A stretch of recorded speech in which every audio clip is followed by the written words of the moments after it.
Bona tarda a tothom i benvinguts i benvingudes a la conferència Procediment de Família des del Dret, organitzada pel Grup de Treball de Psicologia Forense a la Pràctica de la Delegació Territorial de Tarragona del Col·legi Oficial de Psicologia de Catalunya. En primer lloc us presentarem a la ponent. Anna Pacheco Rodríguez és advocada de l'Il·lustre Col·legi de l'Advocacia de Tarragona, presidenta de l'Associació Dodapit de Tarragona, vicepresidenta de FEDALMA, federació que impulsa i dona recolzament a la promoció de la lactància materna i coautora de l'obra Manual de la lactància materna de la teoria a la pràctica. Informar-vos que la conferència es gravarà, per la qual cosa les càmeres i els micròfons quedaran desactivats fins al torn de preguntes al final de la conferència, moment en el que podrem connectar-los. Podeu realitzar qualsevol qüestió si ho desitgeu a través del xat.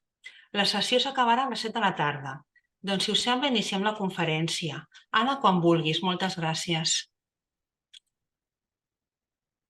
Hola, buenas tardes. Gracias por invitarme a vuestro colegio para aclarar algunas dudas en los procedimientos de familia. Yo os he presentado una presentación en PowerPoint, ¿vale? Y intentaré hacerlo lo más ameno posible porque una cosa es lo que la gente interpreta de los juicios, sobre todo los juicios de familia. Estamos muy demasiado influenciados por las series americanas, sobre todo los juicios americanos. De hecho, en las series españolas que se hacen sobre casos jurídicos o juicios, prácticamente no se parecen nada a lo que es la realidad española. Así que yo os voy a poner os voy a poner lo que es la realidad de un juicio español y sobre todo un juicio en familia. Y para ello he escogido un matrimonio que era modélico en su día, con un montón de niños, propios y ajenos. Imaginaos que uno de ellos viene a mi despacho, por ejemplo, que viene Angelina, y plantea que se quiere separar de su marido. Y tienen 6 hijos. Y además todos ellos menores.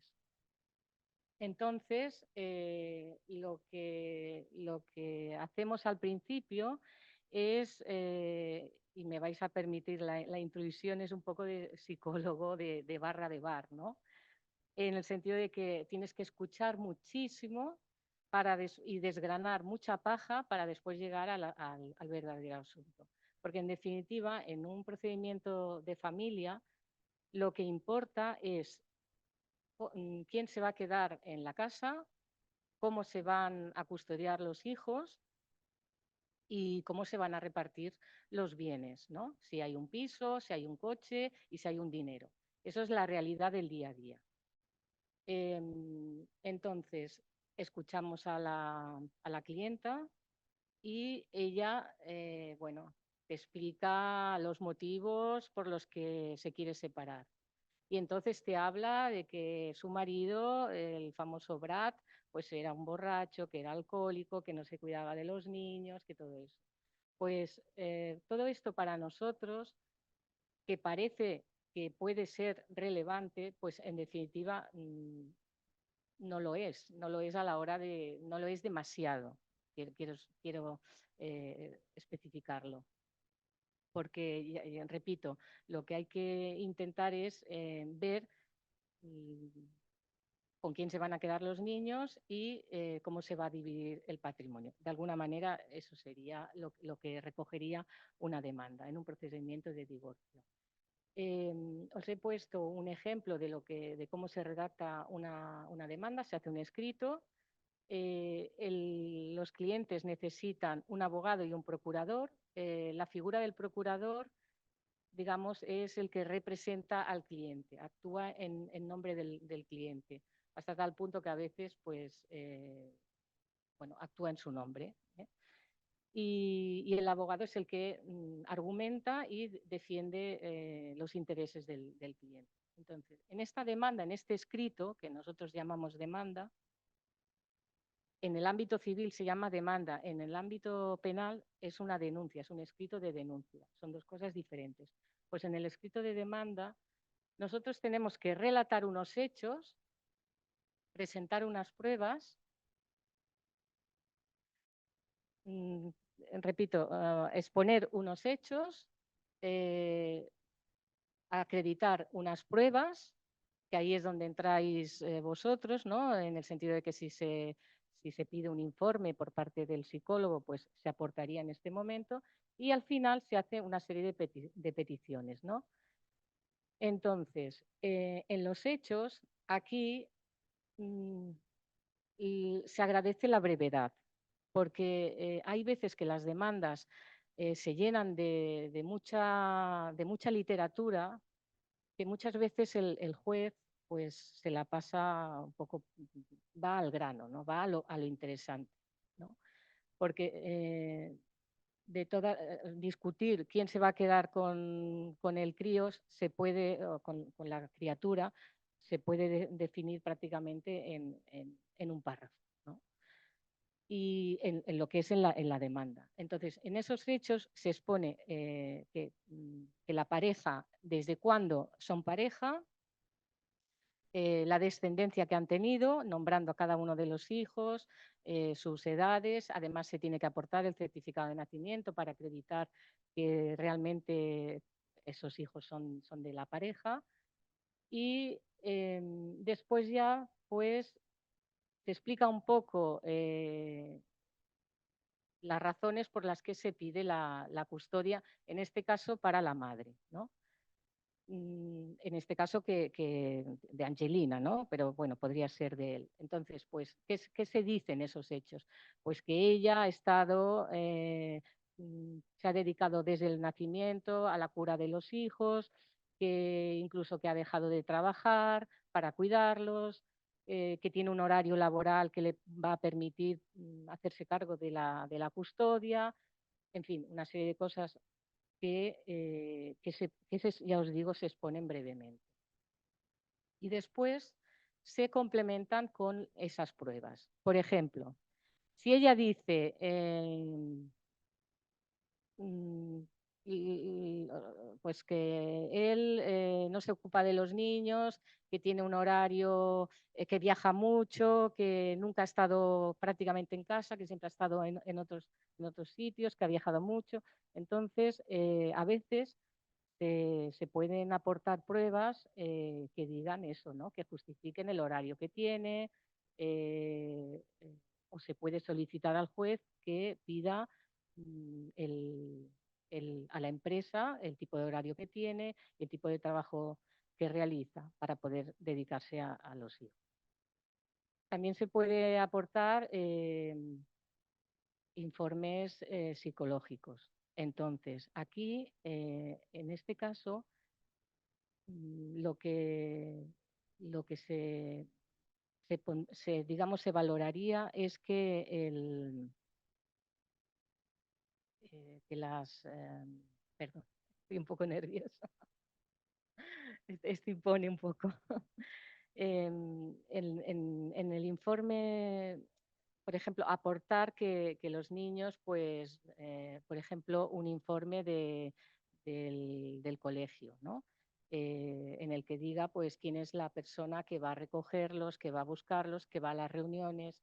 También se puede aportar, en este caso, pruebas del médico de familia, quién lleva al niño a las revisiones, quién es el que se ocupa cuando está enfermo, ese tipo de cosas. Y después, bueno, todas las pruebas, incluso se pueden aportar o decir los testigos que uno va a llevar, ¿no? Pues desde una vecina, o la maestra, o incluso, bueno, pues alguien cercano.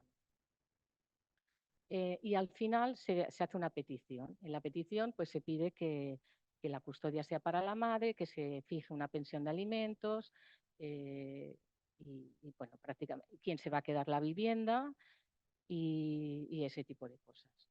Normalmente siempre a veces también se suele pactar, o sea, se suele pedir que la custodia sea, por ejemplo, al principio, si los niños son muy pequeños, que la custodia sea para la madre durante los primeros años, por ejemplo, hasta los 6 años de los hijos, y que después pueda ser compartida.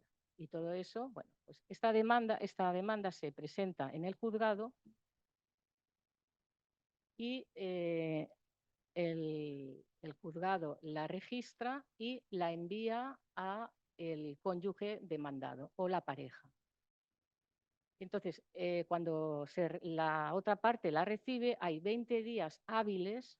Siempre que hablamos de días y de plazos, siempre son hábiles. O sea, no se cuentan ni sábados, ni domingos, ni festivos.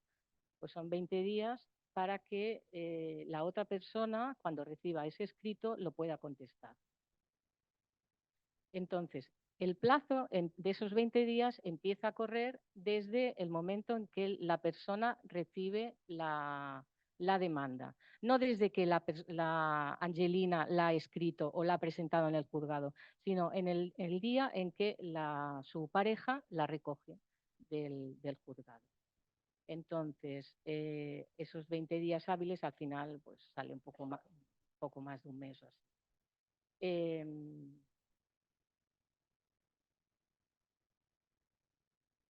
Vale. Te preguntan en las salas, no sé si se ha oído, qué pasa si la persona que recibe la demanda, la pareja, no la responde. Esto a veces pasa. Entonces, pasado ese plazo, el juez declara en rebeldía a la persona, es ese concepto, declararse en rebeldía, y entonces se celebra igualmente el juicio y se dicta la sentencia. Lo que suele pasar a veces es que no contestan y el día del juicio, de la vista, señalado, se presenta. Y entonces, normalmente en los procedimientos de familia, el juez sí que deja escuchar a la parte, o sea, a la parte que no ha contestado, porque entiende claro, que es un tema, lo que se está jugando son menores, niños, y entonces es importante que se escuche, ¿no? Y el por qué no ha contestado. Muchas veces no se contesta porque no quiere pagar el abogado, por ejemplo, ¿no? O le da igual o todo eso. Pero al final igualmente se toman las medidas. Y reconozco, he de decir, que va en contra de la persona que no quiere contestar. Bien. No puedo ver. Poner en contacto para ver qué pasa. Entonces, Porque, claro, menores. vale. Uy. Oye, Es que tengo una tos, hija, estoy. bueno, si hay hijos menores, en el caso, como es en este caso de la demanda, o bien discapacitados, esta demanda se da traslado al Ministerio Fiscal, que es el que también va a opinar y va a emitir un escrito en el que él va a pedir pues también lo que él considere, ¿no? Normalmente se pide, pues a veces pide las nóminas del matrimonio o pide, bueno, lo que él considere para valorar quién se va a quedar con los niños. Sobre todo el Ministerio Fiscal es el que vela por el interés de los niños menores. Lo normal en estos casos, cuando se recibe la demanda, la persona que la recibe es oponerse a todo. Oponerse a todo y además enfadarse, ¿no? Decir, todo lo que dice es mentira, eso no es verdad, yo me he ocupado siempre de los hijos, he ido al colegio, los he llevado al médico y todo lo que está diciendo es verdad. Entonces, también puede ocurrir que en la contestación a la demanda del padre, en este caso, pues que se allane, ¿no? Eso quiere decir que admita parte de las cosas que pide la otra parte, ¿no? También en esa contestación debe manifestar la postura sobre lo que ha contestado su otra pareja, ¿no? Pues normalmente decir que todo lo que ha dicho, o sea, rebatirlo, ¿no? Que no es verdad. Y vuelve a él, o sea, esta persona, la demandada, tiene que especificar las pretensiones que quiere, ¿no? Y que qué medidas se van a regir para la disolución del matrimonio. Por ejemplo, pues quién se va a quedar la custodia de los hijos o el piso o el coche, los bienes que hay. En la demanda, lo que os decía al principio, cada cónyuge solicita las pruebas que considere necesarias para defender su postura y que después se practicarán en el juicio. Que ahí es donde un poco intervienen el papel de los psicólogos. Pues, por ejemplo, se puede pedir la exploración de los niños menores o bien pedir un informe psicosocial. Aquí en el informe psicosocial se habla un poco del entorno de la familia. Esto se puede solicitar al juez, o sea, al juzgado de oficio, y que el juzgado nombre al equipo psicosocial del juzgado que emita un informe, que haga un informe sobre la situación familiar y también que haga una exploración de los menores. Entonces aquí pues, intervienen los equipos técnicos, que ellos hacen un informe que luego pues, se tiene en cuenta el juez. Aunque no nunca son vinculantes, pero bueno, dan un poco de pista de cómo está la pareja y cómo es el entorno de los hijos. La práctica de la prueba. Pues una vez el cónyuge demandado ha contestado a la demanda, el juzgado fija una fecha. A veces para juicio, pero muchas veces en la propia demanda el primer escrito que hace la madre en este caso, se pueden solicitar unas medidas provisionales. Esas medidas provisionales se toman cuando, es decir, duran durante 30 días, tienen una duración de 30 días y hasta para que de alguna manera se vaya funcionando, se experimenta sobre lo que se ha pedido o sobre lo que se ha decidido en esa primera parte y después ya viene el juicio final, las medidas definitivas, que a veces se ratifican las que han sido provisionales porque han funcionado bien y otras veces, pues como no han funcionado, se vuelven a debatir y se fijan otras.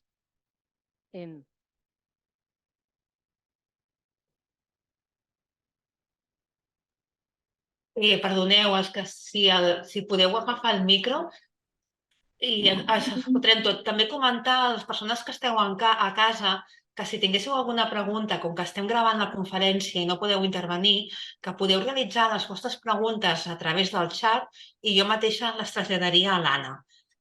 Martina, quan vulguis, doncs. Sí, quería preguntar si en medidas provisionales es posible pedir la intervención del ETA. Sí, se puede pedir, sí. De hecho, muchas veces se piden y es importante que... Sobre todo es importante que la demanda se pidan antes, cuando se presenta la demanda y cuando se prevé que va a haber problemas para demostrar las cosas y sobre todo para demostrar que los menores no van a estar suficientemente bien o que puede haber un riesgo si se quedan con la otra parte, pues se pide un informe a los servicios, al SETA. Lo que os decía, al juicio, a la vista, hay que acudir con abogado y procurador y entonces una vez allí en la vista, eso ya hablo de las medidas del juicio. Las partes se ratifican en las pruebas admitidas y o sea, en las pruebas que se han presentado se ratifican. Y entonces luego hay un interrogatorio de las partes, intervienen unos testigos y las periciales. Pero si queréis, esto es la teoría, os voy a contar lo que es la realidad. El día del juicio aparecen los dos, la pareja. No voy a hablar de cónyuges porque no es necesario que estén casados para que haya un procedimiento de guarda y custodia. El día del juicio aparecen los dos, cada uno con su abogado, y los abogados entran, los llama el juez a la sala, aparte y en privado, para a ver si hay una posibilidad de acuerdo. Entonces aquí es lo que nosotros llamamos en el lenguaje coloquial el mercadeo, ¿no? Aquí empiezas a regatear. ¿tú qué pides? Pues yo quiero la custodia y quiero el piso hasta que el niño tenga 18 años. Y yo quiero una pensión de tanto. Pues el mío no puede pagar porque ahora mismo está en situación de desempleo y no puede pagar tanto y además la custodia la quiere pues compartida.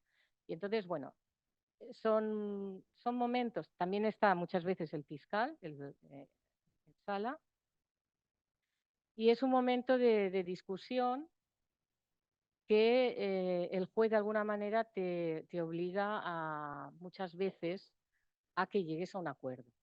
Porque siempre lo que se dice es mejor un mal acuerdo que un buen juicio. Al fin y al cabo, en estos temas de familia, cuando no hay cosas demasiado graves, muchas veces en la vida, en el desarrollo de la pareja, en todo lo que ha pasado, el juez no sabe, no puede decidir si el niño va a estar mejor con la madre o no.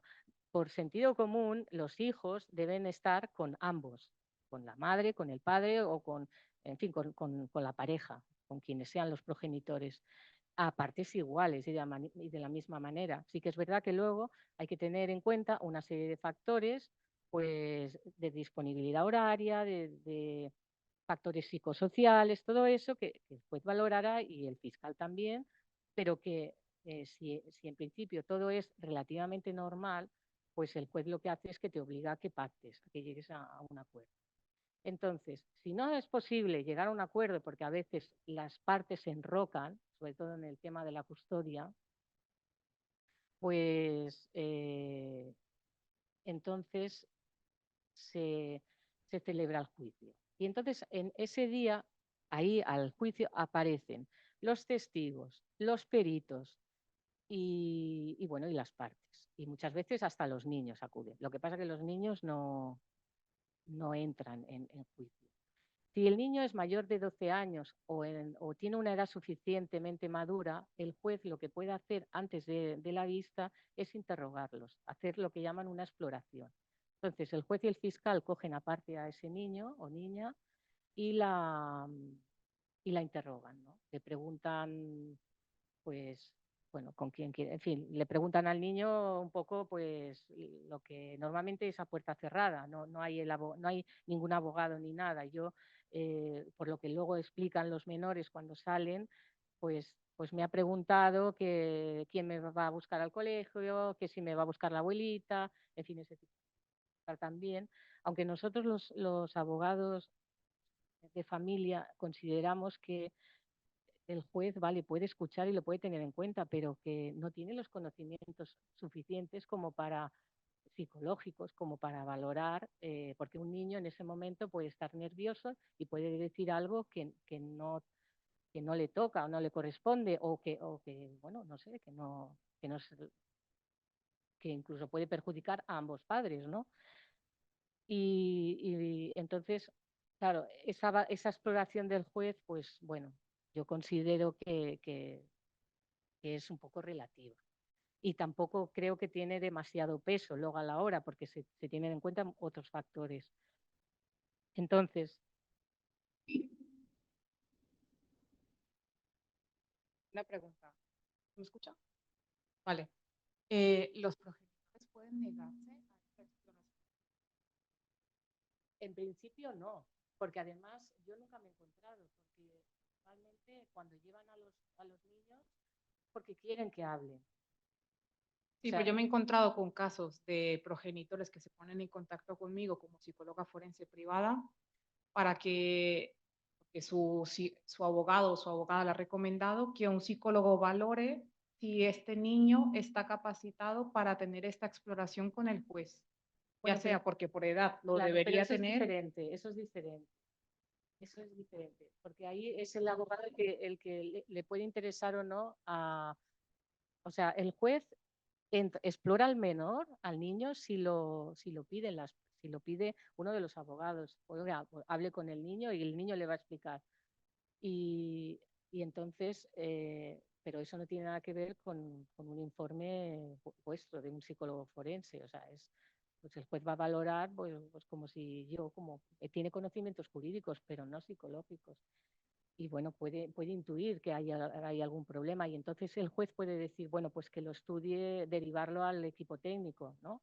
Al SETAF o eso, que se investigue más. Entonces se toman unas medidas para eso, para que esa exploración pues sea más científica. Y entonces lo que os decía, que cuando empieza el juicio, muchas veces el juez o la jueza no admite ciertas pruebas, ciertos testigos y ciertos informes, o sea, el testimonio del perito. Por ejemplo, si yo presento en la documental por escrito el informe psicológico forense, luego muchas veces el juez me dice, no es necesario, porque para decir lo mismo no es necesario no quiero perder el tiempo. Porque a veces estos juicios empiezan a las 11 de la mañana y acaban a las 3 de la tarde. Otras veces, cuando uno lleva testigos pues, familiares, ¿no? Los abuelos o incluso a veces los vecinos, pues no les dan demasiado valor, el juez dice, bueno, es que ya sé lo que me va a decir. Entonces, hay jueces que en esto son un poco reticentes, que la verdad se pueden impugnar las pruebas, ¿no? Quiero decir, se puede protestar, pero nosotros preferiríamos que se escuchase y muchas veces en los procedimientos de familia no se escucha lo suficiente. Eso es una crítica que los abogados hacemos, sobre todo cuando hay temas de violencia y violencia que no es de golpe de moratón, que eso sí que se puede demostrar, pues hay muchos tipos de violencia que serían buenas si uno escucha el contexto y escucha los testimonios y al perito, ¿no? Porque en ese momento el psicólogo que va a testificar y que va a ratificar su informe, pero también las partes le pueden preguntar, la otra parte le puede preguntar y entonces ahí el psicólogo se puede explayar y puede decir, pues, pues cómo ha visto el niño, cómo ha visto el desarrollo del niño,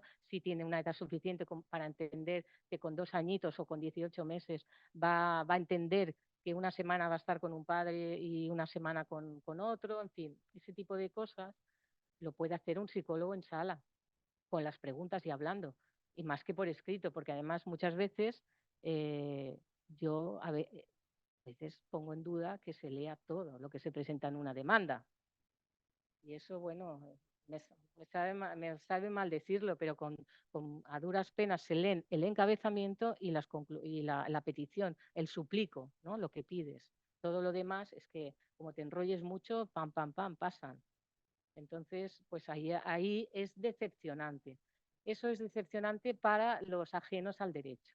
O sea, para vosotros que vais a perder toda la mañana en un juzgado, os estáis allí sentados, porque encima no entendéis nada de lo que está pasando, ni vosotros ni los testigos que están allí sentados, que veis que los abogados entran, salen. A veces las negociaciones se entra y se sale varias veces hasta que al final se puede llegar a un acuerdo. O si no se llega a un acuerdo, entonces celebramos, que decimos, celebramos y quiere decir que hacemos el juicio. Y entonces en ese momento, claro, es que vosotros os quedáis, pues ya se ha acabado y no me han llamado, pues que este juez ha considerado que no. Y entonces, pues es decepcionante y la gente no lo entiende. A veces las personas que vienen al despacho les recomendamos que vayan a un psicólogo. Primero siempre es bueno tener el psicólogo de cabecera, porque para enseñar a gestionar lo que es una separación, ¿no? Y una ruptura. Y a veces el psicólogo le dice, pues tú al abogado le tienes que decir, porque él ve, desde la psicología se ve, pues eso, que hay una violencia, que hay un tipo de violencia, pero claro, si estamos en un procedimiento de familia y no hay una denuncia, el juez no va a valorar nada más, o sea, el cotilleo de la familia, porque te va a decir, eso son peleas de pareja. Es que además, según qué preguntas, ya no te las va a dejar hacer en sala. Nosotros en ese sentido también protestamos, porque es que hay que escuchar, hay que dejar hablar en familia, hay que dejar hablar a ambos progenitores, porque ahí sale todo. Y muchas veces el que te ha engañado, luego, en un momento de bajón, lo canta todo en el juicio. Pero claro, si no te dejan interrogarle, o no te dejan, o sea, nadie le escucha, pues claro, entonces muchas veces, sobre todo en el caso de, yo me he encontrado con muchas madres, claro, que se ven desesperadas porque además van a la consulta del psicólogo, el psicólogo les dice claramente que es que tu hijo va a estar mal porque no tiene, por lo que sea, porque además hay incluso dejadez, ya no maltrato físico, sino dejadez en las funciones, que el niño además va a tener problemas de adaptación en el colegio, en fin. Y sin embargo, el abogado, por mucho que lo ponga en la demanda, luego el juez eso pues le va a dar la importancia que le dé. Y entonces un poco ahí es una lucha que tenemos que hacer entender que lo que es la realidad jurídica de los juicios a lo que es la realidad real, y perdonadme la expresión, porque no tiene nada que ver.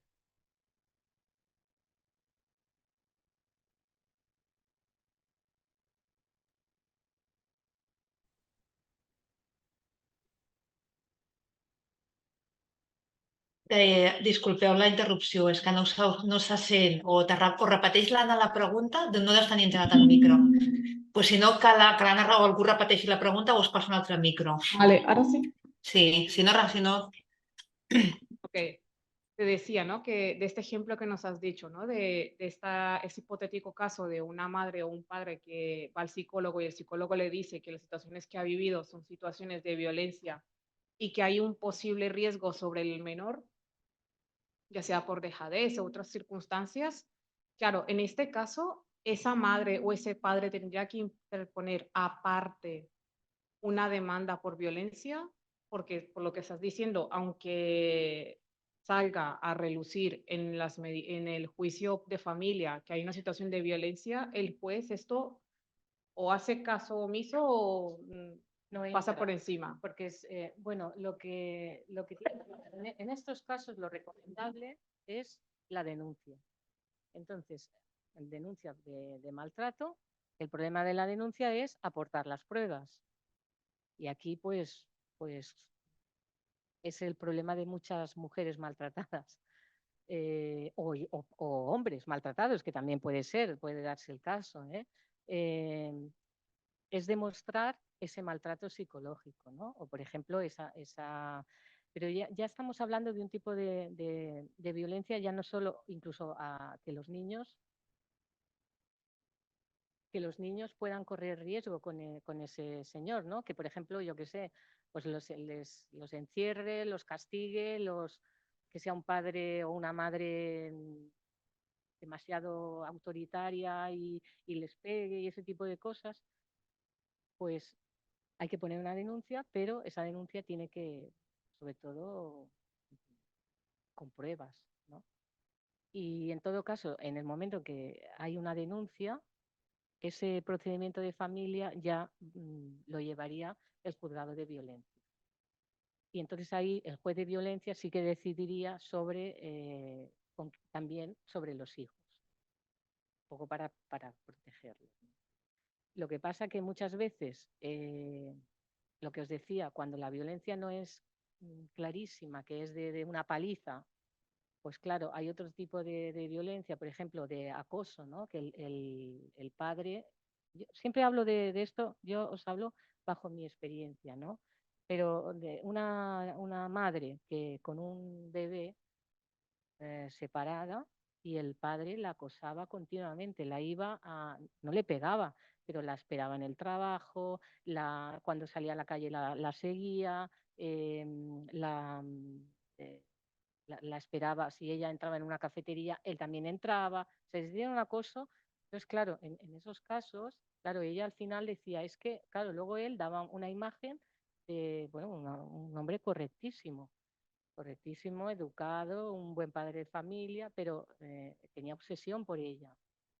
Entonces, en este caso, pues la chica puso una denuncia porque en un momento dado él, al cogerle a la niña, le dio un codazo.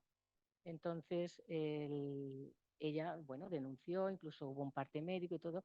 Bueno, pues por lo visto él había grabado no sé si con un reloj o algo así, toda la secuencia, no se veía claramente el golpe y bueno, a él lo absolvieron. Y entonces, claro, ya por ahí ya no se podía el juzgado de violencia ya no, o sea, como la absolvieron, pues ya se continuó por el tema civil, por el juzgado civil de familia.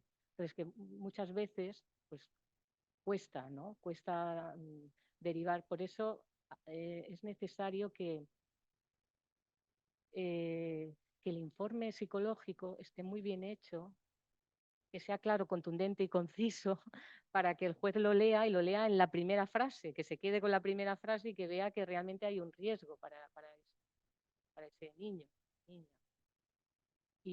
Pero bueno, es complicado. Cuando os vienen con quejas así, es mejor que pongan una denuncia y luego pues ya se decidirá hacia qué camino se toma, si el civil o el de violencia. Bueno, continuamos con los juicios. En el juicio lo que se discute es la patria potestad. La patria potestad no tiene nada que ver con la guardia y custodia. La patria potestad normalmente, o sea, siempre es para ambos progenitores. Se suele quitar en muy pocas ocasiones, salvo que haya un caso de maltrato grave o, bueno, no sé, casos muy graves. Yo la verdad que he visto retiradas de patria potestad, he visto muy pocas. Incluso cuando el padre se ha marchado al extranjero, en el caso de parejas que uno de los dos es de otro país y el padre ha desaparecido o se ha ido, no le han quitado la patria potestad, con lo que deja un problemón a la madre, porque claro, hay ciertas cosas que no se pueden decidir, que ella sola no puede decidirse sin el consentimiento del padre o la firma del padre, con lo cual hay que poner otro procedimiento en el juzgado para que el juez pueda autorizar a la madre a que pueda o darle la patria potestad completa o para que pueda decidir en determinados asuntos, como es, yo qué sé, desde un cambio de escuela o de médico, una operación grave, en fin, cosas de estas, ¿no? O incluso una salida al extranjero. Después, la guardia y custodia es con quién se va a quedar en el día a día los niños. Ahora está lo ideal, y por sentido común, es que una pareja, cuando tiene un hijo en común, que la guardia y custodia, en caso de separación, pues sea compartida en el sentido de que sea a partes iguales. Tanto derecho tiene una madre como un padre a estar con su hijo. Lo que pasa que las custodias compartidas es que está todo tan mal entendido incluso desde nuestra parte como abogados, ¿no? Porque hay que tener en cuenta muchos factores para dar una guardia compartida desde el inicio, o sobre todo cuando los niños son muy pequeños. Cuando el niño es muy pequeñito, vosotros que sois psicólogos ya sabéis las etapas madurativas de la persona, no dejamos de ser mamíferos. Y hay una determinada etapa de la vida de la persona, del humano, en que pues, el progenitor referente, que normalmente suele ser la madre, es la que está pues, más tiempo con él, bueno, la teoría del apego, ese tipo de cosas.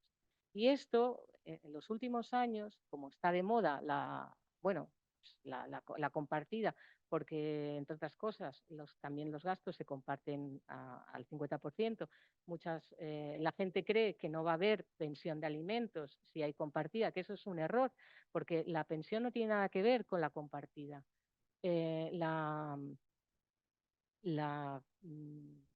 pensión de alimentos, si en el caso de guardas compartidas, si hay un desequilibrio económico entre las partes, una de ellas tiene que compensar a la otra para que el niño, cuando esté esa semana o esos días con ese padre o esa madre, no haya diferencias, no encuentre ninguna diferencia.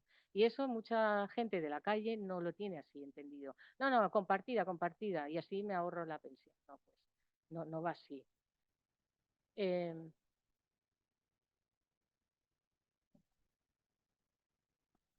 Vale, sí. Vale.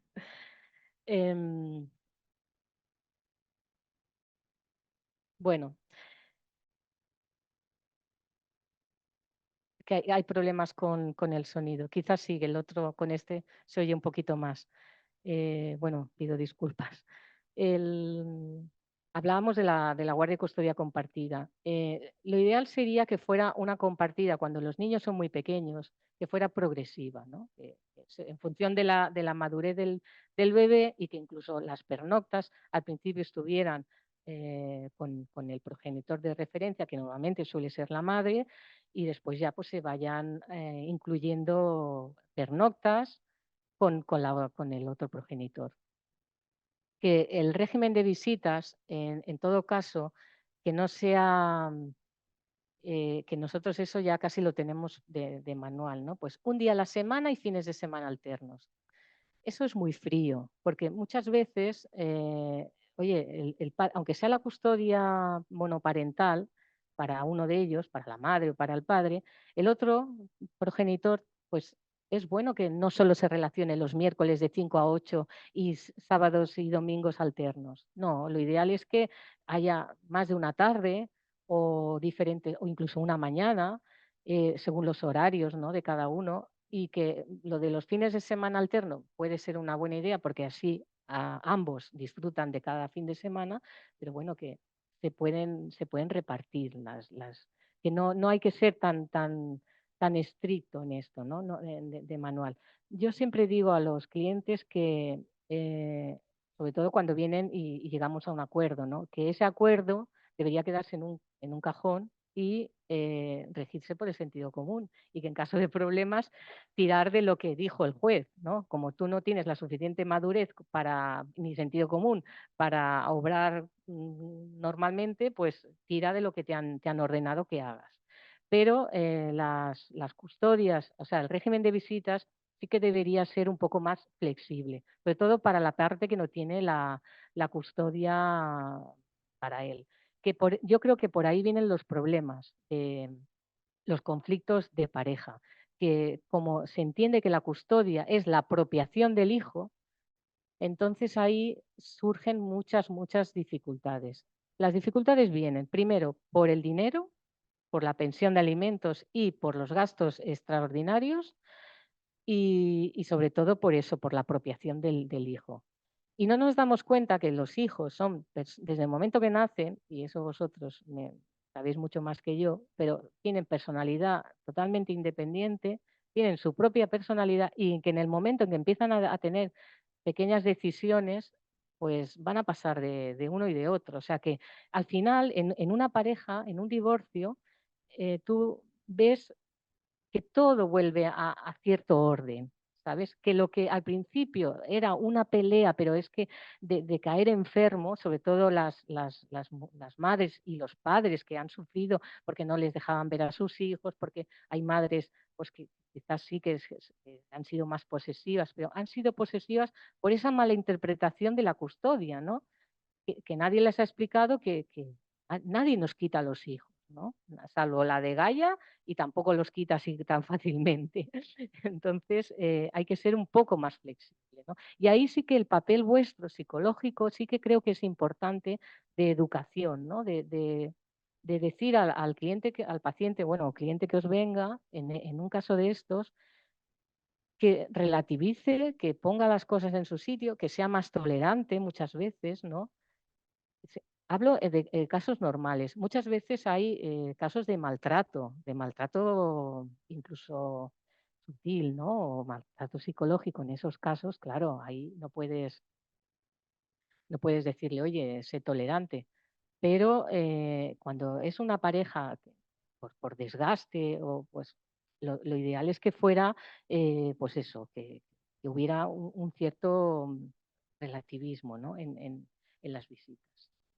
Y después la pensión de alimentos siempre se fija en función de las necesidades del hijo y también de los gastos o sea, de los ingresos de cada progenitor. Que ya os digo que a veces el criterio, dicen, la audiencia provincial fija un mínimo.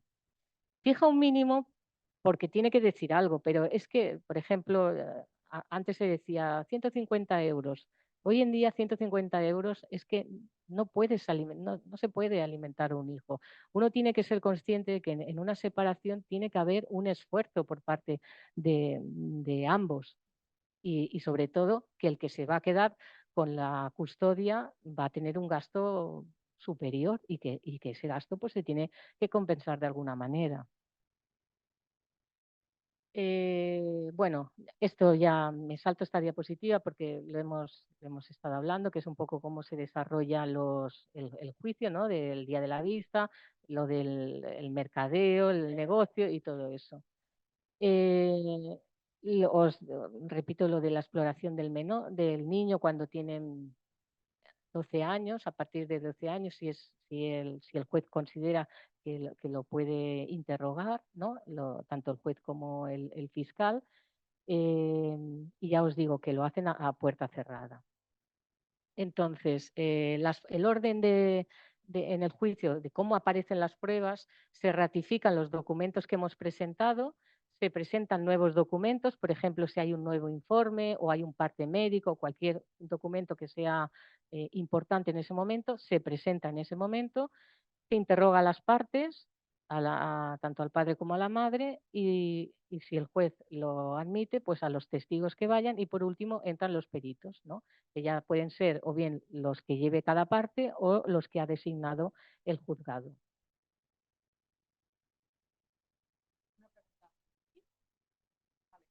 En cuanto a los documentos, ¿no? Que comentabas, que antes una compañera preguntaba, los informes, claro, tengo entendido que tú tienes que anunciarlos ya en la demanda o contestación de la demanda que vas a presentar un informe, o esto no es obligatorio. Se puede anunciar, pero el día del juicio se puede presentar también. Vale, pero aquello de los 5 días hábiles. Bueno, porque el juzgado te da 5 días para que tú presentes o anuncies, o sea, para que tú presentes las pruebas. Entonces te pide que cites los testigos que creas y todas aquellas pruebas que puedas aportar. En este caso, pues sería pues eso, un informe psicológico, un informe médico o una pericial. Vale. Y te dan unos días, que son 5 días hábiles, y entonces lo que haces es anunciarlo, no tienes que presentarlo, ¿sabes? O sea, es solo anunciar. Y dices, pues voy a presentar esto y además voy a presentar a esta psicóloga y quiero que se la cite. Para que la cite el juzgado. Pero si no es necesario que el juzgado la tenga que citar porque ella va a ir por su propio pie, digamos, pues igualmente se anuncia y el día del juicio te presentas y ya está. Buenas tardes. Es que justamente respecto a este tema hablé con un abogado hace 2 días y me dijo que hay una ley que, que implica unos cambios y que ya no se puede presentar el informe 5 días antes de la vista, sino que se tiene que presentar como máximo 30 días después de la demanda. ¿Vale? Sí, lo dijo un abogado. Sí, creo que hablo de ello. Es uno de los cambios que, bueno, que se han realizado en esta ley. Me parece que se dijo esta ley, sí. Entonces, bueno. ¿Eh? Esto es lo que hay. Esto es lo que hay.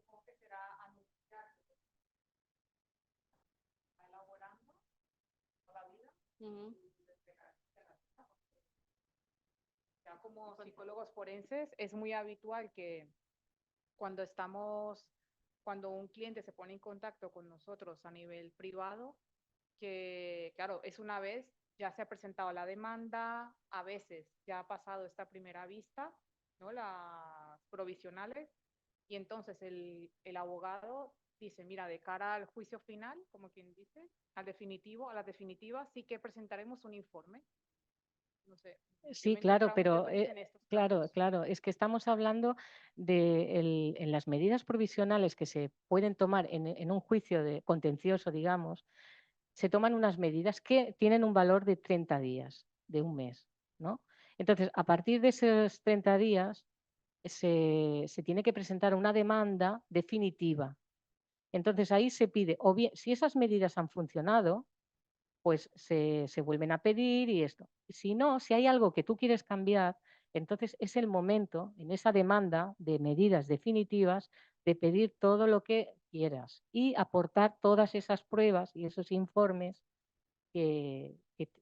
bueno, que te pueden ayudar a cambiar una de las cosas. Eso a nivel fiscal, lo que dices tú. 30 Sí. días después das una modificación o añades algo más a tu petición principal, pero luego lo que son medidas provisionales es aquello de que podemos pasar 6 meses. Bueno, es que los plazos, eso es otra cosa. O sea, la ley te marca unos plazos que no se cumplen nunca, porque esos 30 días, sí que tú tienes 30 días, tú como abogado sí que tienes que cumplir los plazos, tienes que cumplir. Te manda el juzgado un papel que te dice, tienes 5 días para decir qué testigos quieres presentar y qué pruebas, y qué peritos, y todo eso, ¿no? Para citarlos o no, vale. Entonces tú tienes 5 días. Como te pases de esos 5 días que no llegues a tiempo, no te admiten en ninguna prueba. Tienes que presentarlo, con lo vas con el cuello en la... Eso por un lado. Y luego, cuando se dictan las medidas provisionales, en el juicio se dictan unas medidas provisionales con un valor de 30 días, tú tienes esos 30 días y tienes la obligación de presentar esa demanda de medidas definitivas con todas esas pruebas que quieras aportar. Pero luego, cuando el juez admita esa demanda de medidas definitivas y fije fecha, han podido pasar 6 meses. 6 meses.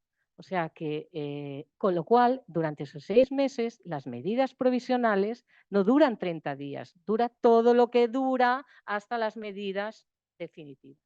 De ahí la confusión, es decir, ¿para qué tenemos una ley con unos plazos si esos plazos no se cumplen? No se cumplen porque es que no dan abasto. O sea, mirad, hay juicios, o sea, yo el último me acuerdo que me dolía la cabeza y salí, tenía la cara roja porque fueron horas. Primero el regateo, luego hablar con la clienta, el cliente, hablar con el compañero, luego el juicio, los testigos que fueron, además los peritos, que en ese caso eran los del SETAF, una psicóloga, un no sé qué, un médico pediatra que aportó no sé cuánto. Bueno, acabas harto. Bueno, pues lo que ellos estipulan un tiempo de juicio, normalmente media hora. Hay juicios que duran 2 horas o 3 a veces. Con lo cual, algunos, los últimos, yo lo tenía a las 10, son las 12 y aún no hemos entrado. Pues eso va así. ¿Qué pasa? Falta personal. Verdaderamente es así. Faltan jueces, porque son casos complejos. No se puede decidir algo pim, pam, pam. Por eso te obligan a pactar. Yo reconozco que al principio de ejercer, como claro, tienes el temor reverencial hacia la autoridad, que era en este caso el juez, claro, cuando el juez te decía, pues si no pactan ustedes, no llegan a un acuerdo, ya sabe cuál va a ser mi sentencia. Claro, tú sales ahí con 20 y pocos años y dices, ostras, le dices al cliente, es que me ha dicho eso, que si no firmamos ahora, igualmente va a decir esto.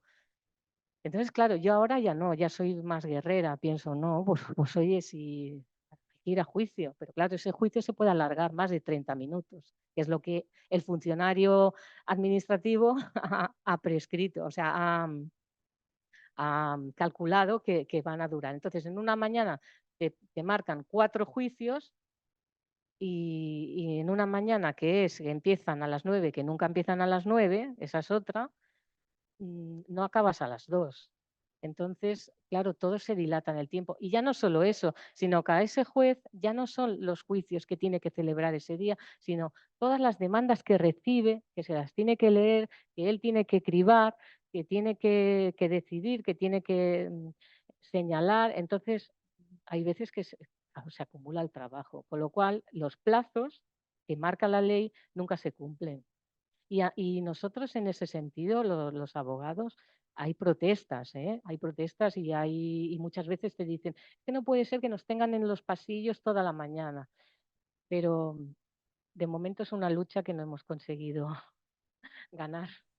Entonces, yo entiendo que para vosotros os metan prisa para los informes, pero resulta que luego ese informe no va a tener salida ni va a ver la luz hasta dentro de 6 u 8 meses. Entonces, claro, ¿para qué me haces correr cuando luego resulta que el juicio va a salir? Pero claro, es que el abogado lo tiene que presentar en esos 30 días, de ahí esa celeridad, Entonces, sería anunciar que se va a presentar En este caso se puede hacer eso, se puede pedir al juez, eso es como todo, se puede decir, bueno, que la demanda se presenta en tiempo y forma, en los días, en esos 30 días, pero que el informe pericial de parte que se ha solicitado todavía no está elaborado y que se va a presentar en el momento procesal oportuno que decimos, que es pues eso, el día del juicio o durante el procedimiento. Durante esos 6 meses, pues tú puedes presentar un escrito aportando una nueva documentación.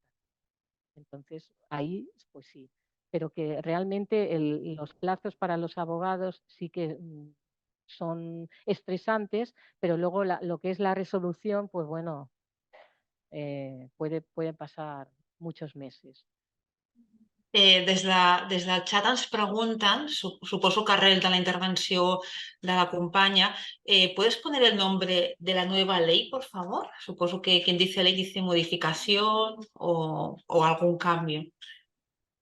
Ya os lo pasaré porque no me sé el artículo, ya os pasaré las nuevas reformas, pero aún así un poco ha debido cambiar porque es lo que os digo, lo que hay es, se puede anunciar que se va a presentar el informe y el día del juicio se presenta o durante el procedimiento que se admita.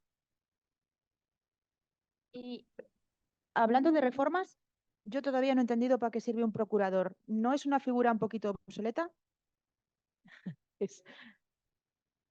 Bueno, esto la verdad es que a los abogados, yo siempre he admirado la figura del procurador porque te facilita bastante el trabajo, porque a pesar de que parece que es el que va y viene al juzgado, resulta que es el que te marca los plazos y es el que de alguna manera son tus ojos, son los ojos del abogado, porque muchas veces hay procuradores muy responsables, sobre todo en Tarragona, que te dicen, oye, que te quedan 5 días o te quedan 4 y aún no has presentado la demanda, o que el día de gracia es tal, porque siempre nos dan un día de más.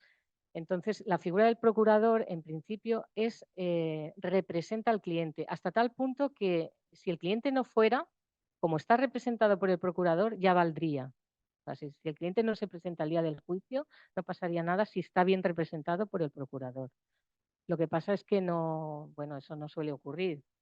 Pero vamos, que la figura del procurador, yo que no desaparezca, pero bajo mi punto de vista, porque es el que te te lo presenta todo, te dice, incluso hay procuradores que son súper escrupulosos, que se leen tu demanda y te dicen, creo que esto ahí te has equivocado y no deberías pedirlo así. O sea, que quiero decir que realmente son los ojos del abogado, hacen una buena... Y lo que pasa es que cuando te viene el cliente al despacho y tú le haces el presupuesto, le dices, el procurador aparte, yo hago mi trabajo y y él hace el suyo, claro, tampoco entiende el por qué tiene que pagar, ¿no? al procurador y qué es lo que hace el procurador.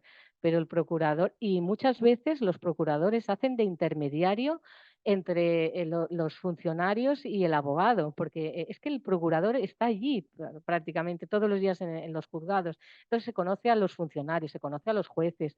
Y si hay buen rollo, si es una persona que cae bien y que es diligente y esto, os facilita muchísimo el trabajo, pero muchísimo, ¿no? Hay veces que tienes que pedir que se aplace pues yo que sé, que tienes una operación o cualquier cosa. Y oye, según si el procurador ha mediado, pues el juez muchas veces te concede el aplazamiento del juicio, ¿no? Entonces, yo no me metería con esa profesión, aunque me imagino que con tantas reformas a la larga, pues no sé, todo se cambiará. Creo que en América no existen los procuradores, va de otra manera, pero bueno, tampoco está tan mal nuestro sistema, o sea, va lento, pero yo siempre digo que la justicia es lenta, pero suele funcionar, suele funcionar. Leo una aportación que nos hacen desde el chat. Paradójico que el procurador haga el trabajo del letrado de la parte. ¿Doble funcionalidad? ¿Cómo? No he entendido. Sí, supongo que es más una opinión que una pregunta, ¿no? Pone paradójico que el procurador haga el trabajo del letrado de la parte. ¿Hay doble funcionalidad? Bueno, no suele ocurrir. Ellos no redactan escritos. escritos de demanda, es decir, el contenido de una demanda. Ellos pueden hacer un escrito de petición, ¿no? Pues que se me entregue copia de la vista, ¿no? Del juicio, porque sabéis que los juicios quedan grabados, pues el procurador solicita al juzgado que se le dé una copia. Pues eso lo hace. O, aunque la demanda, curiosamente, a lo mejor lo dice por eso, la demanda va encabezada por el nombre del procurador, pero es que la demanda ya dice, fulanito de tal, procurador de los tribunales, en representación de doña Carmen María, que va a ser mi clienta, y bajo la dirección letrada de Pacheco en este caso, pues el que realmente figura en primera página y en primera línea es el procurador. Porque es lo que os digo, es la persona que representa al cliente. Y habla en su nombre y se mueve por los juzgados eh, por el nombre del cliente. Por ejemplo, hay procedimientos, sobre todo en penal, que no hay procurador, no necesitas, y entonces o sea, imaginaos que el cliente tuviera que ir al juzgado cada día a pedir una copia, a pedir no sé qué sería, bueno, entonces un mismo procurador ya representa un montón de personas, facilita de alguna manera el trabajo de todo el mundo. Yo creo que va por ahí la opinión.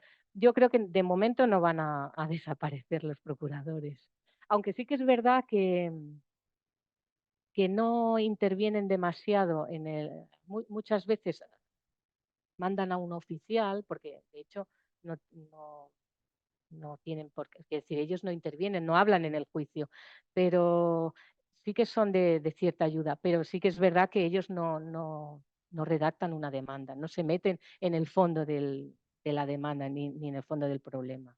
Te pueden decir jurídicamente o procesalmente algo que tú hayas hecho mal o una petición que hagas mal. Pues mira, esto en lugar de por juicio ordinario, pues mejor que lo pidas es decir, son detalles más técnicos, pero no van al fondo del problema. La pregunta del millón es eso, lo que ya lo hemos hablado. ¿Cuánto tarda en resolverse un divorcio? Pues ya que os decía que lo de los 20 días no, es decir, una vez celebrado el juicio, pues es rezar para que el juez se siente en su casa con tranquilidad, se lea toda la documentación, todas las peticiones, recuerde lo que ha dicho ella, lo que ha dicho él, y entonces haga una buena sentencia que contente a todos. Eso, en el mejor de los casos, tarda un mes, y en el peor, pues hasta 3 meses, y a veces tienes que hacer un toque de atención. Es así, es así. Da un poco de vergüenza decirlo, pero hay jueces que realmente están sobrepasados de trabajo y hay otros pues que, bueno, pues que no les gusta la materia a lo mejor, no sé, pero que ahí no nos podemos meter. Es cuando, y algunas veces hay abogados que van al funcionario y le dicen, oye, que la sentencia todavía no me ha llegado. Oh, sí, la tengo aquí para proveer, pero claro, no, todavía no, pues no depende ya de nadie, depende del criterio del juez.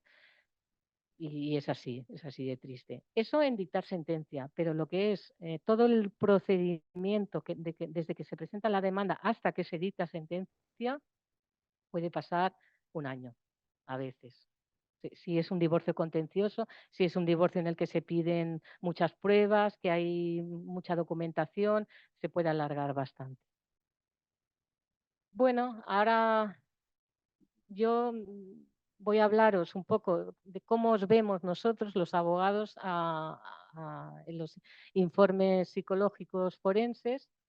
Es importante porque resuelve dudas, sobre todo al abogado. Bueno, tiene que ser un buen informe que sea claro, que no sea demasiado técnico para que, como por ejemplo un informe médico, ¿no? Que empiezas a leer y dices, sí, total, no me he enterado de nada de lo que ha dicho, ¿no? Aquí cuanto más claro sea mejor, ¿no? Entonces, bueno, El informe psicológico, lo que creo que también ha salido antes, se puede pedir a través del juzgado, es decir, el abogado lo puede solicitar de oficio, que sea el juzgado que nombre un perito forense, un psicólogo forense de la lista que haya escrita al juzgado, o que a veces lo conceden y otras veces no. O si no, el privado, y entonces el privado, si la persona no conoce uno de referencia, se la envía aquí al colegio de Tarragona o a la lista del colegio. Bueno, Una cosa. Si, a ver, que yo me aclare de lo que quiero decir. ¿Es justicia gratuita? ¿Se puede pedir también? Se puede sí, pedir también el psicólogo a través de la lista y esa parte tendría el psicólogo gratis. gratis, ¿no? Sí, Pero entonces tendría que hacerlo por la lista. sí, sí. O sea, a ver, bueno, no, por la lista, a ver, una cosa es que tú lo puedes solicitar, yo como abogada lo puedo solicitar de oficio. Si mi cliente no tiene justicia gratuita, lo va a tener que pagar, lo que sea. Pero normalmente, si se solicita de oficio es porque el cliente no lo puede pagar.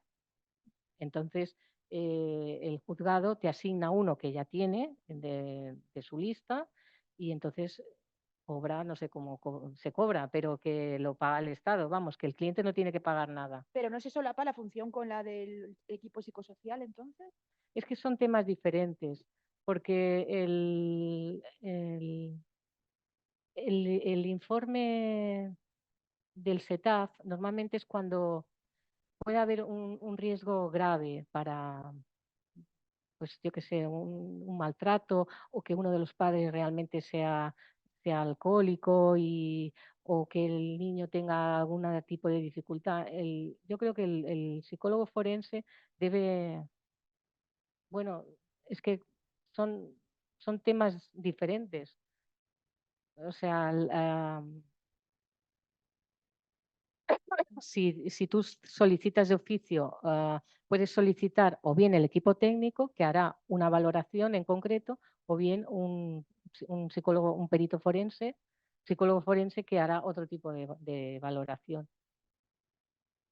Y eso, ya te digo, el juez lo puede dar o no. A veces no lo cree conveniente y no lo da.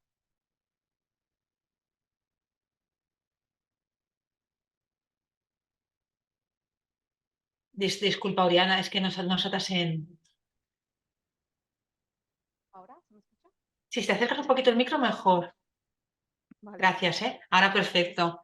Entiendo que no se solaparía porque en el caso de que un juez o una jueza hiciese uso del turno de intervención profesional del listado del TIP que ofrece el Colegio de Psicólogos, de los psicólogos forenses que hay adscritos a cada procedimiento, a cada ámbito judicial, en ese caso no habría equipo técnico. O sea, actuaría el psicólogo forense del listado profesional, pero no el equipo técnico. Por eso haríamos la misma función del equipo técnico, por así decirlo, pero entiendo que es porque o está saturado el equipo técnico y nos llaman a nosotros, o porque no hay un profesional dentro del equipo técnico en ese momento que por saturación o vacaciones o lo que sea no esté en esos momentos y por eso actuamos los del listado Sí, profesional.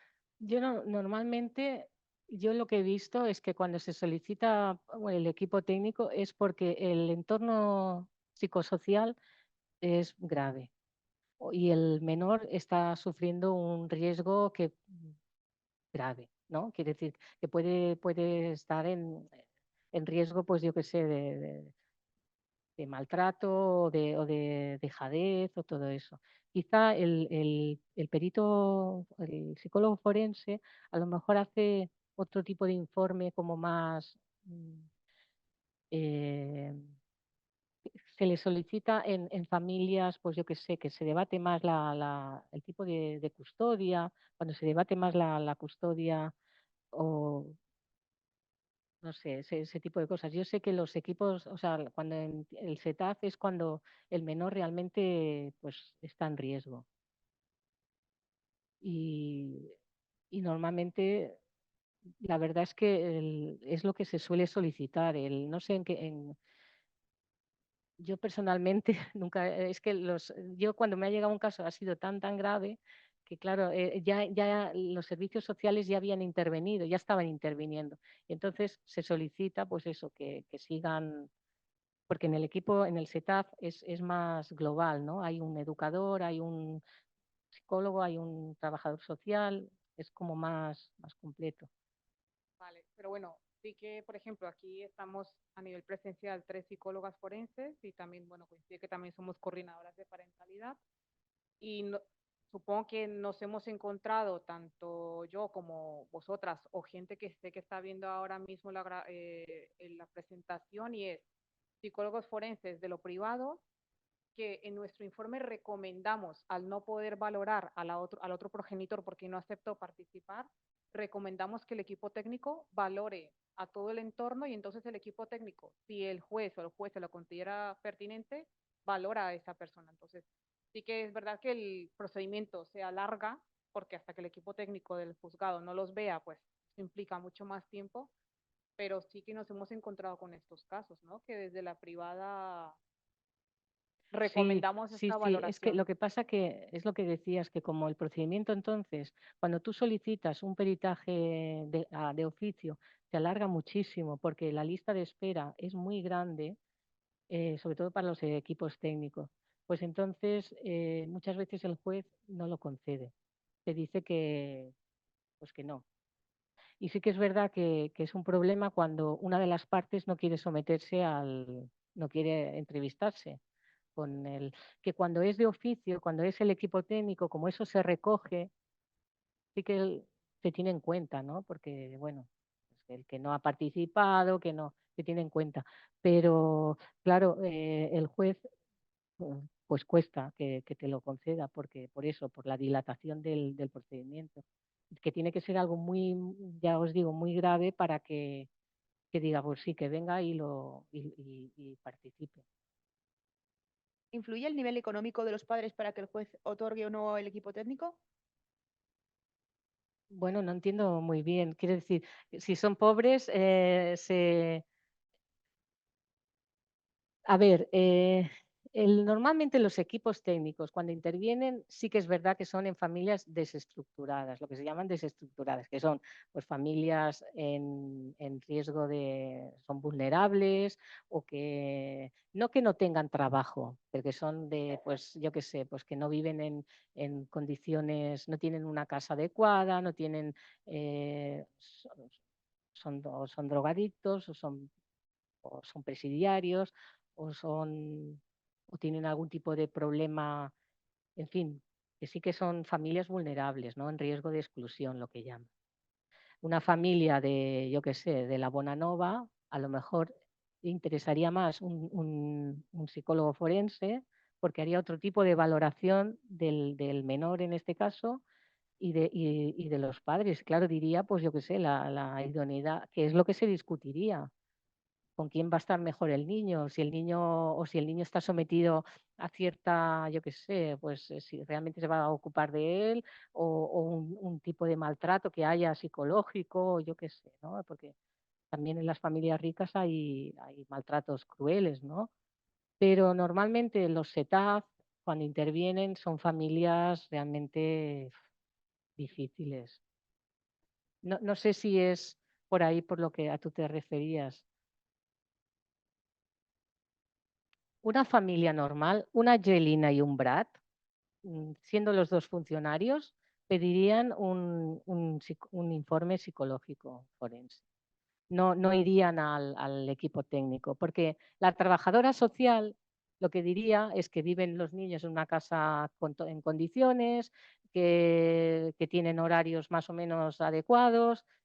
Es decir, no valoraría cosas que, o sea, no vería gravedad en ciertos riesgos. En cambio, vosotros a lo mejor pues valoraríais otro tipo de conductas o de apegos o de relaciones o de traumas, no sé, pero Que luego, que luego sería lo que tú comentabas, ¿no? Que si ese juez o esa jueza se leyese o dejase que en la vista oral ese psicólogo explicase todo lo que ha valorado, nos podríamos encontrar en un caso de una Angelina Jolie y un Brad Pitt que sí que necesita que sea valorado por el equipo técnico de sí, juzgados. sí, sí, ¿vale? sí. que supongo que es lo que decía mi compañera, ¿no? Que no es tanto lo que si tiene capacidad económica o no para pagar un informe privado, sino que es más bien lo que llega a ver el juez en ese momento, la gravedad de las circunstancias para decir, vale, ahora pongo en activo lo que es el equipo técnico del juzgado, que esto me va a causar una demora en todo el procedimiento, pero quiero indagarlo un poco más o verlo desde la perspectiva de ellos. De todas maneras, vosotros en el tema de, ahora os pregunto yo, de vuestros, o sea, la petición de la lista esta del juzgado, ¿no es más para casos de incapacidades, no? La lista del turno de intervención profesional está para todos los ámbitos, civil, social, familia, penal, Sí. todo. Pero lo mayoritario que donde más os llaman, digamos, o En no, todo. en todo. Es indiferente. A ver, sí que es verdad que la lista en sí no funciona todo lo que debería funcionar, ¿vale? Porque, claro, hay muchos informes que tendrían que hacerse actualmente por parte del equipo técnico, pero no activan lo que es la lista o muy poco, por lo menos aquí en Tarragona. Pero sí que cuando, por ejemplo, un juzgado se pone en contacto contigo a través del turno de intervención profesional, es para cualquier ámbito que tú te has inscrito, ¿vale? Por eso es tan importante tener experiencia y una formación en cada ámbito para poder dar una respuesta a cada informe pericial que te puedan pedir en cada ámbito. Pero sí, estamos en todos los ámbitos. Sí, pero yo creo que en nivel de familia listado. lo que más se pide es el equipo técnico, el setup. Sí, Es lo que sí, más pero se en pide. familia también hay. O sea, No, también, sí, sí, que sí, que hay, sí, pero sí. que lo que más se solicita normalmente por parte, sobre todo de los abogados, es el informe del setup. Sí, sí, sí, porque luego en los privados nos encontramos que el abogado o la abogada ha solicitado el equipo técnico, el juez ha dicho que no, y entonces es cuando ponen al cliente a buscar un psicólogo forense, casi Sí. in extremis, Sí, sí. que decíamos, ¿no? Los tiempos procesales, in extremis para, tengo un juicio de aquí a 2 semanas. Sí, sí, sí. Bueno, pues Un momentet, dic, mira, des del xat ens diuen que CETAF, equipo multidisciplinar, no de parte y a petición del juez para valorar el conjunto familiar y actuar en caso de riesgo de forma inmediata. exacto, sí, es eso. Lo que nos dicen. Es setup, servicio.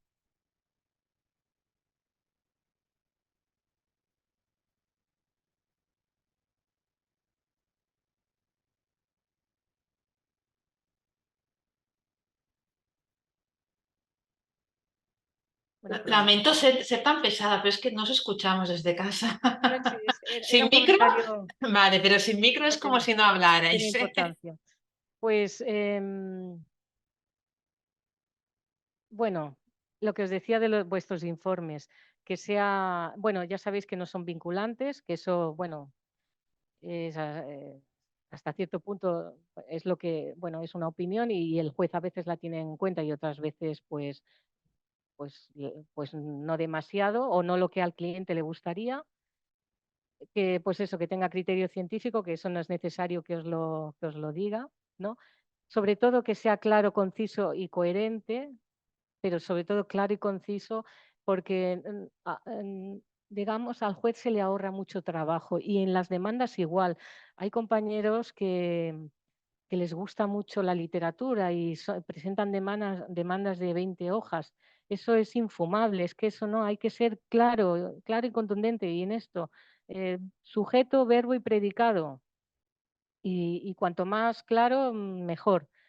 Y sobre todo, yo sí que os pediría que tuvieran perspectiva de género y de infancia, sobre todo de infancia, perspectiva de infancia, porque tener en cuenta, que se tenga en cuenta, pues el tan glorificado interés del menor, pues es que nadie lo tiene en cuenta. Es decir, sobre todo, y más últimamente, que las parejas se están divorciando, bueno, separando con bebés, incluso embarazadas, que ya se separan, porque antes al menos te venían parejas con niños de 3, 4, 5 años, pero es que ahora te vienen madres gestantes que ya se van a separar de su pareja y ya se solicitan medidas.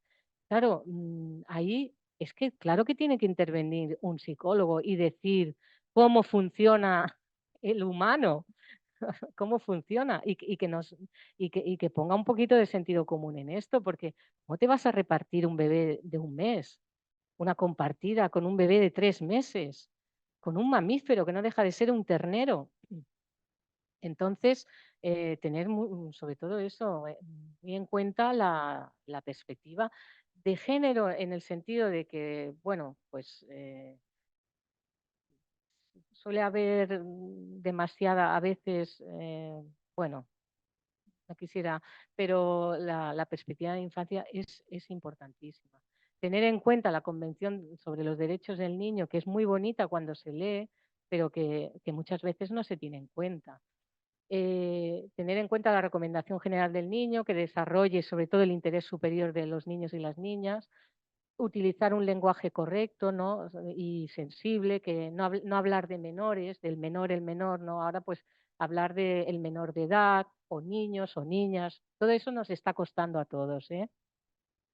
No abusar en los informes de los acrónimos, ¿no? Porque despersonaliza mucho el informe.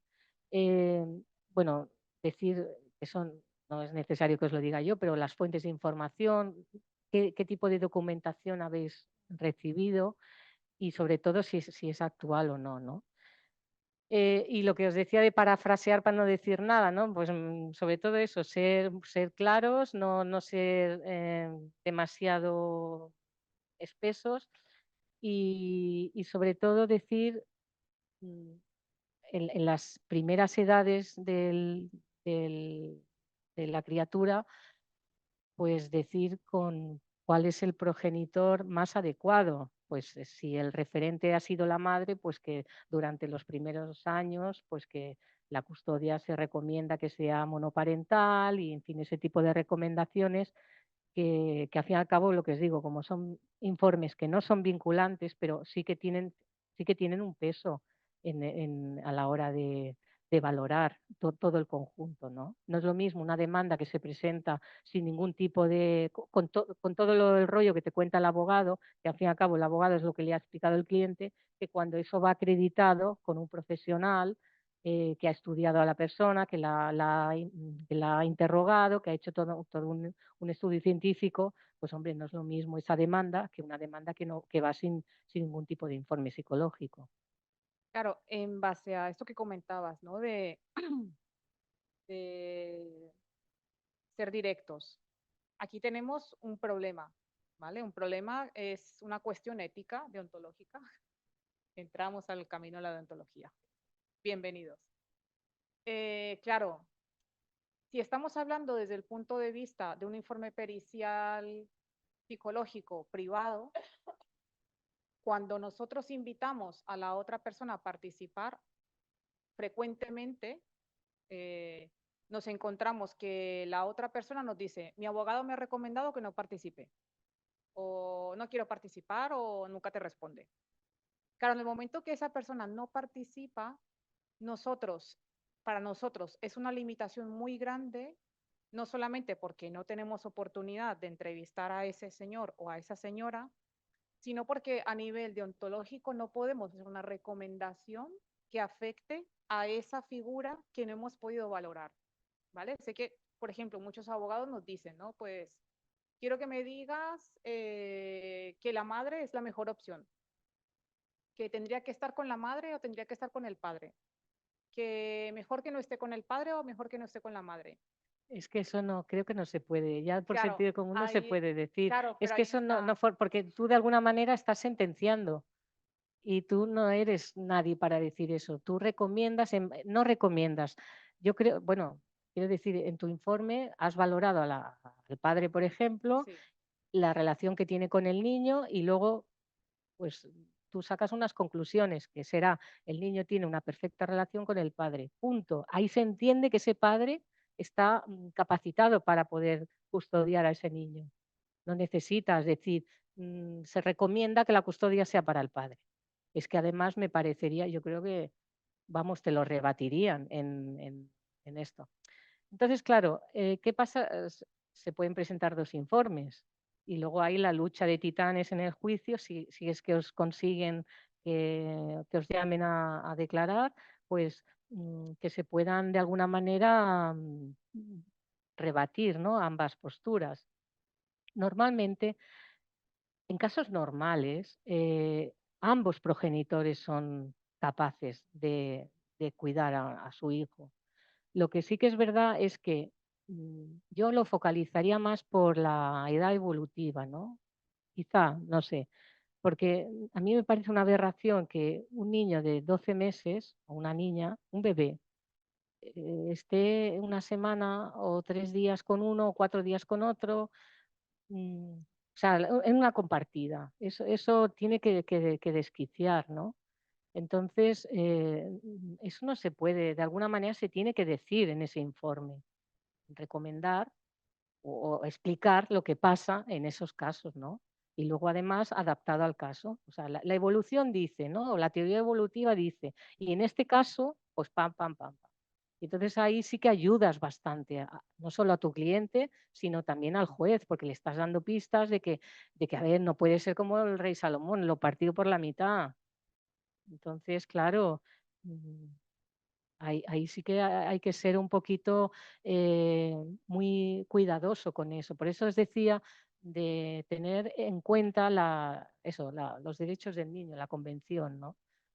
Tenerla en cuenta porque es que ni siquiera el fiscal vela por los intereses del niño, ¿no? En este caso, porque al fin y al cabo vamos al manual, ¿no? A lo que dicen los miércoles por la tarde de 5 a 8 y fines de semana alternos, o custodias compartidas cada 15 días o por semanas. Tras la vida, la gama de colores es infinita. Entonces, la gama de visitas puede ser infinita, aunque la custodia sea para la madre. Si tú eh, fijas un régimen de visitas cómodo para ambos, pues, y sobre todo explicas que el bebé no es una propiedad privada, que no te lo van a quitar, que porque un día coma patatas fritas y McDonald's no le va a pasar nada. Y eso, ahí la función del psicólogo es muy importante, la labor del psicólogo, porque nosotros en el despacho muchas veces hacemos mucha terapia, entre comillas, sin ser profesionales y metemos la pata porque no tenemos los conocimientos. A mí me viene, por ejemplo, si yo soy madre y he sido madre lactante, yo siento cierta empatía cuando me viene una cliente con un bebé, entonces le voy a recomendar una serie de cosas. Pero si se va un compañero que no es padre, no tiene hijos, le da todo igual, pues al final va a ir a los miércoles de 5 a 8 y fines de semana alternos o custodia compartida. Ya está. No va a tener esa sensibilidad. Y entonces, yo entiendo que ahí la labor del psicólogo debería ir un poco de la mano del abogado. Es decir, cuando el cliente entra por el despacho, que también le diga, que lo decimos, necesitas un psicólogo. Porque cuando uno gestiona sus emociones, luego todo lo demás se gestiona de otra manera, porque al fin y al cabo un juez o incluso un abogado, ¿quién es para meterse en la vida de una pareja, en lo que ha pasado en esa pareja? Porque ya no te cuento cuando empiezan a decirte cómo se conocieron y cómo empezaron a fallar y dices, pero si y tú estás pensando en los macarrones que tienes que hacer al día siguiente o en la demanda que tienes que hacer, no es tu trabajo ese, no es tu trabajo, ¿no? Entonces, yo creo que ahí, yo en los últimos años y algunas de mis compañeras, sobre todo mujeres, recomendamos que cuando entras por el despacho y sobre todo búscate un psicólogo que te ayude a canalizar esas emociones, para luego llevar un buen divorcio.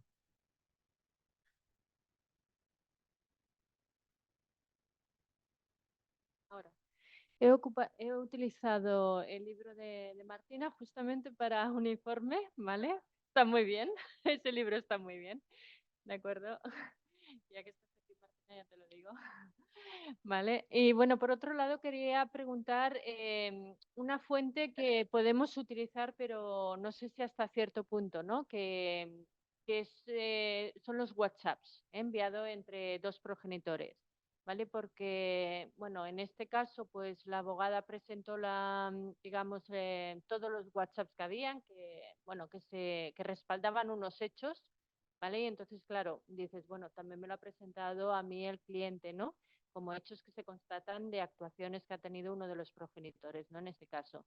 Entonces, ¿hasta qué punto es una fuente fidedigna, objetiva? ¿Hasta qué punto lo puede tener en cuenta el juez? ¿Y hasta qué punto nosotros como psicólogos lo podemos utilizar para concluir incluso, ¿no?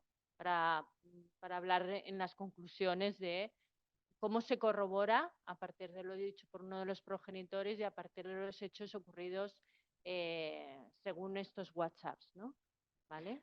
Bueno, el tema del WhatsApp es como las grabaciones. Cuando tú formas parte de esa grabación, sí que tienes derecho a presentarla como prueba. Eh, entonces, en el caso de los WhatsApps, como es una prueba documental, eh, últimamente lo que se recomienda es que para que tenga mayor, digamos, credibilidad, es que te la lleve un notario, que te la ratifique un notario de alguna manera, porque si no, tú, o sea, lo imprimes, haces una captura de pantalla de estas, imprimes la conversación que se han presentado en juzgados y eso, os lo digo, es matador, tanto para el abogado, porque no te presentan una conversación de 4 líneas, no, son hojas y hojas que al final dices, ostras, con emoticonos y todo, es que es infumable eso, y el juez... yo en alguna vez que las presenté subrayaba la parte importante para que el juez fuera directamente al fosforito y no al vale, ok, y ese tipo de cosas. Pero si quieres que sea más creíble, lo ideal sería que estuviera por un notario, que eso nadie lo hace porque es caro. Pero en referente a lo que dices, si tú lo puedes utilizar, pues sí lo puedes utilizar, porque no deja de ser también una documental que a ti te aporta el cliente y que te da pistas de la otra parte. Sí, bien. Sí. Una vez forma parte.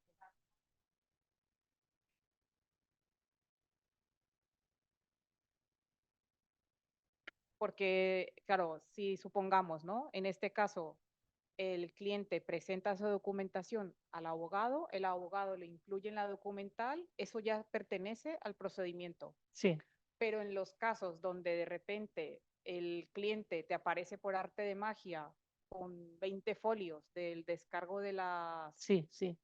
de las conversaciones que no ha entrado en lo documental, en este caso, no puedes o no puedes utilizar esta conversación. Pero es lo que te digo, como es lo que te aporta tu cliente, es como si te aporta una grabación. Mira cómo me ha gritado y te pone el audio, pues es lo mismo que si te enseña el WhatsApp. Sí, pero no ha entrado en la documental. O sea, no está informado que eso pertenece a la demanda. Te lo entrega a ti a posteriori. ¿Y tú qué quieres hacer con esa información? Ahí está. ¿Se puede usar o no se puede usar esa información? Claro, para tú realizar tu informe, tú te vales de todas las pruebas y documentos que te presenta tu cliente. Si te presenta documental en la que ella está en una conversación y te está diciendo, mira lo que... Otra cosa es que ella te presente WhatsApps del niño y el padre y en las que ella no está. Eso es diferente, porque eso vulneraría, pues, Sí. pero si es la conversación que ella tiene con su pareja, por ejemplo, tú la utilizas pues, para hacerte una idea de cómo es la relación y luego tú haces tu informe. Vale. ¿Es eso lo que quieres decir? Sí, pero la circunstancia está en que esa conversación no ha sido anunciada por el abogado o abogada como documental en el caso. O sea, tú no lo has presentado como abogado esa Pero información, es esas que a ti el conversaciones. cliente te va a presentar y te va a decir unas cosas y a mí como abogado me va a decir otras y yo también le voy a decir, esto me interesa, esto no me interesa. Esto no lo voy a presentar porque es una conversación chorra y a mí no me aporta nada, ni al juez le va a aportar, ¿sabes?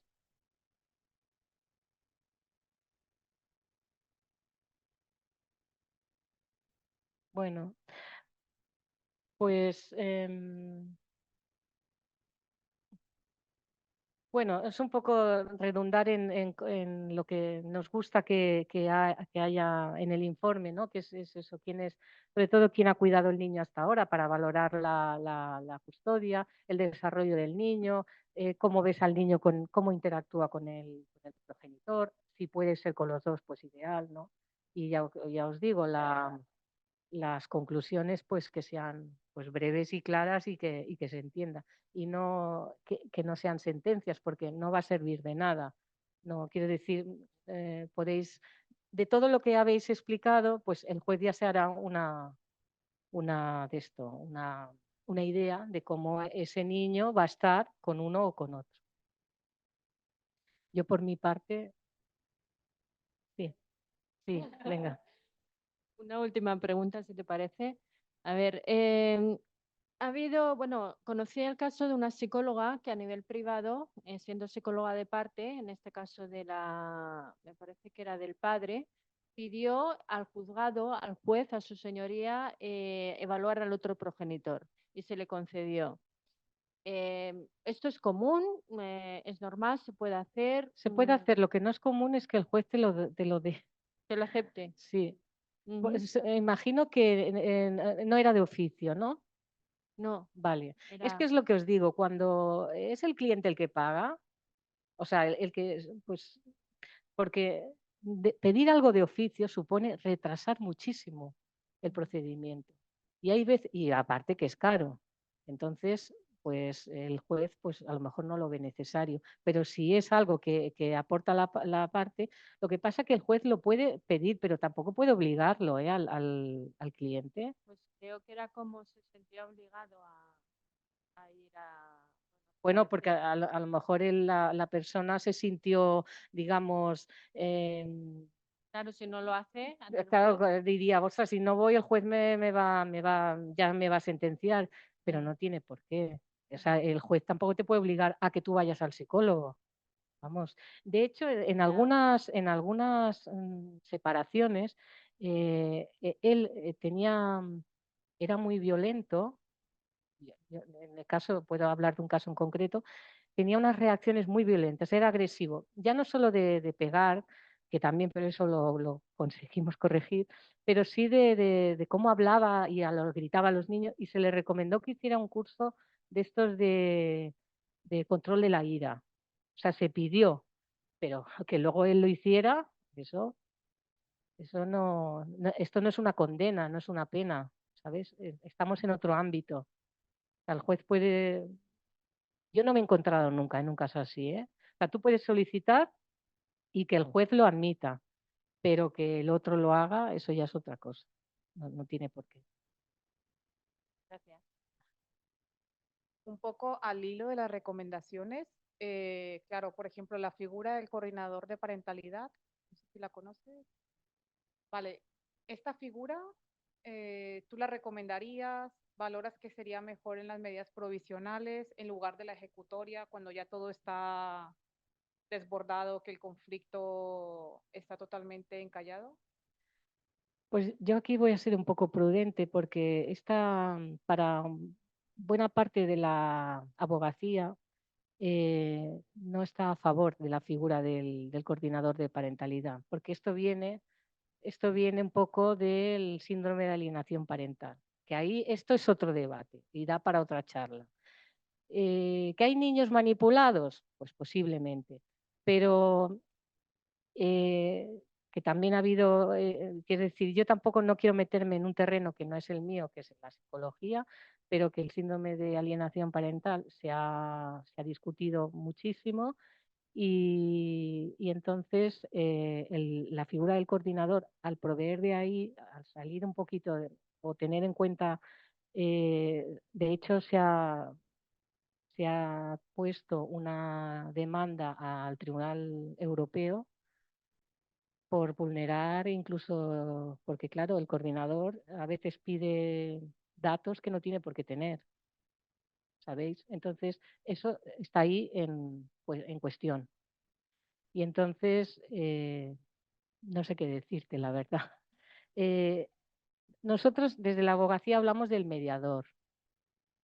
no deja de ser, el coordinador no deja de ser de alguna manera un mediador. Es decir, un tercero que no sea un juez, que sea un poco más humano, que te salgas del ámbito frío del juzgado. Entonces, ahí es, pues eso, nosotros hablamos de la mediación, vosotros pues quizá del coordinador, ¿no? De las funciones más o menos, al fin y al cabo es llegar a un acuerdo para que las partes lleguen a un acuerdo y por el bien del menor. Pero ya os digo que es una figura discutida entre nosotros, discutida. O sea, es discutida, pero la realidad es que funciona. O sea, me refiero a que es una figura que por ejemplo, aquí en Tarragona hay derivaciones por parte de los juzgados donde los jueces ven, porque o bien una de las partes lo solicita, que la figura del coordinador de parentalidad es necesaria porque ven que es una situación de familiar tan conflictiva que necesitan a ese tercero, ¿no? Para mediar y para ayudarlos a reconducir, al fin y al cabo, por el bienestar superior del menor. Sí, si funciona, pues da igual que sea un coordinador, que sea un mediador. Yo lo que sí que he visto que hay veces que se ha ido a mediación, el mediador ha redactado un escrito que no, quiere decir que al final ha metido la pata en algunas cosas, ¿no? Y no ha funcionado. Entonces, bueno, todo lo que sea figuras que intercedan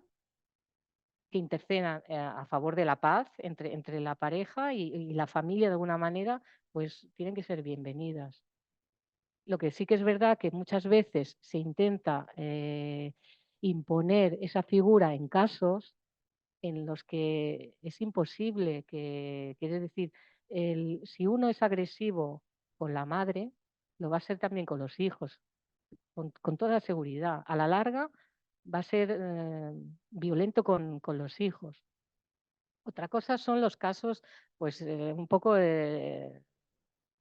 la foto que yo he puesto al principio, una pareja que, bueno, que son peleillas, ¿no? Entonces ahí el coordinador y que se enrocan en una cosa y necesitas, pues ahí sí que la figura puede ser importante. Pero en casos graves es que hay maltratadores que lo hacen muy bien, ¿eh? Y que engañan muy bien.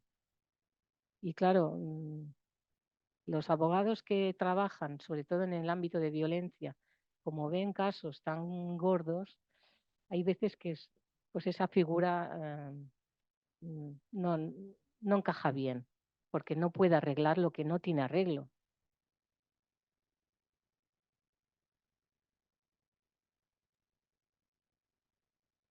Sí, no, ya, pero que muchas veces, es lo que te digo, que hay violencias encubiertas que no están en el juzgado de violencia y que no tienen arreglo y que a la larga pues salen, ¿no? O sea que, no sé, no me puedo pronunciar ni a favor ni en contra. Quizá aquí en Tarragona es una ciudad pequeña, yo creo que a nivel así más local las cosas funcionan y funcionan bien y son recomendables. Y una pregunta. Desde el chat, mira, a raíz de lo que decían, si os parece, porque veo que también hay intervenciones desde el chat, hemos dicho que al final de la conferencia dejaríamos de grabar para que pudieran intervenir. Yo no tengo ningún inconveniente en leerlo, pero también me parece más interesante si las personas pueden intervenir. Si no interviniera nadie, las leería yo. Pero lo que voy a hacer es intentar que activen los micrófonos para que así sea más activo. Entonces, jo faré el tancament de la sessió. No marxeu, sisplau, és per poder tancar i deixar de gravar i que pugueu fer les preguntes. Que donem per finalitzada la conferència, el que és en si, el que és la part més expositiva del procediment de família des del dret, organitzada pel grup de treball de Psicologia Forense a la Pràctica de la Delegació Territorial de Tarragona del Col·legi Oficial de Psicologia de Catalunya.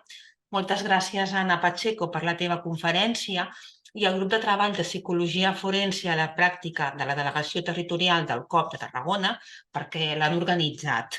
La propera setmana us passarem una enquesta de satisfacció que agrairem que ens pugueu retornar complimentada. I moltes gràcies per la vostra assistència.